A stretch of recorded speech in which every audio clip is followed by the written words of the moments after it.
La recherche médicale dans le domaine de la polyarthrite, c'est quelque chose de très important. On est ici au Congrès belge de rhumatologie. On a beaucoup insisté sur la prise en charge précoce de la polyarthrite débutante. Et donc il faut savoir qu'avant, on appelait la polyarthrite chronique évolutive. Ça veut dire que des malades avaient constamment de l'inflammation, ils avaient de la destruction articulaire, ils avaient du handicap fonctionnel et 50% par exemple de ces patients n'arrivaient plus à travailler. Et donc maintenant, on a fait d'immenses progrès parce qu'on a des médicaments qui sont plus efficaces, on les instaure plus tôt, mais la recherche doit toujours se poursuivre parce que malheureusement, il y a encore plus de 50% des patients qui n'atteignent pas des niveaux de rémission, des niveaux de contrôle de l'inflammation.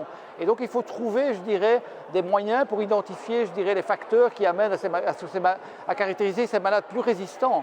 Et c'est pour ça qu'on fait des biopsies synoviales, notamment pour essayer de comprendre ce qui se passe au niveau de l'inflammation, de l'expression des gènes et de la corrélation avec la destruction articulaire. Donc la recherche à ce niveau-là est très cruciale, surtout dans la maladie débutante, parce qu'elle va permettre évidemment de déterminer des schémas thérapeutiques beaucoup plus incisifs chez certains malades dont on sait que le pronostic sera malheureusement moins bon.